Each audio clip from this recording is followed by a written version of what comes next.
কনস্টেবলের উর্দি পরে সিভিক ভলেন্টিয়ারের তোলাবাজি, গ্রেপ্তার সিভিক ভলেন্টিয়ার।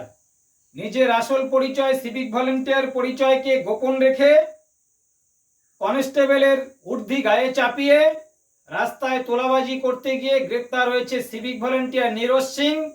এই নীরজ সিং কসবা এলাকায় তোলাবাজি করছিল কনস্টেবলের পোশাক পরে।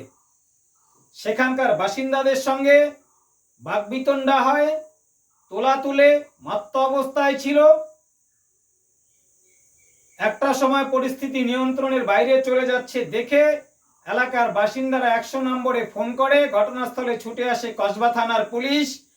কসবা থানার পুলিশ ঘটনাস্থলে ছুটে এসে সেই সিভিক ভলান্টিয়ারকে যখন, যার গায়ে কনস্টেবলের উর্দি, তাকে জিজ্ঞেস করে কোন থানার কনস্টেবল, কোথাকার কনস্টেবল, তখনই কিন্তু সবটা পরিষ্কার হয়ে যায়।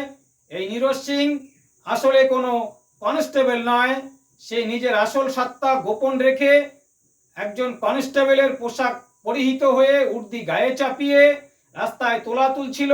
সে একজন সিভিক ভলেন্টিয়ার নীরজ সিং, যে প্রগতি ময়দান থানার সিভিক ভলেন্টিয়ার। তারপরে কিন্তু কসবা থানার পুলিশ এই সিভিক ভলেন্টিয়ার নীরজ সিংকে গ্রেপ্তার করে, তাকে নিজেদের হেফাজতে নিয়েছে। জিজ্ঞাসাবাদ চলছে, প্রশ্ন উঠছে এই সিভিক ভলেন্টিয়ার নীরজ সিং কনস্টেবলের যে পোশাকটা, যে উর্দিটা, সে কোত্থেকে পেল।